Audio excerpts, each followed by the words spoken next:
Today we talk about how can you fix this problem or know how you can do that on your paid workup. So all you have to do, so you just click here on settings here, and you just click on settings. It's going to show for you list like this here. Then you go down, just keep going down here. Then you click here on apps. So then you come to apps list here, and there you're looking for paid workup, or just click on search.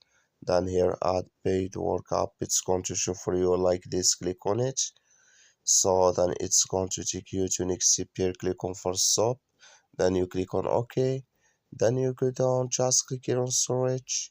Come to storage list here, just click on clear cache.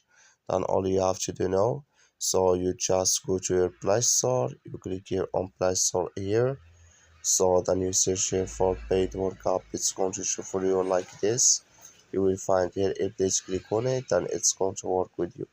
That's all you have to do. Thank you for watching. Don't forget to support us by liking, subscribe.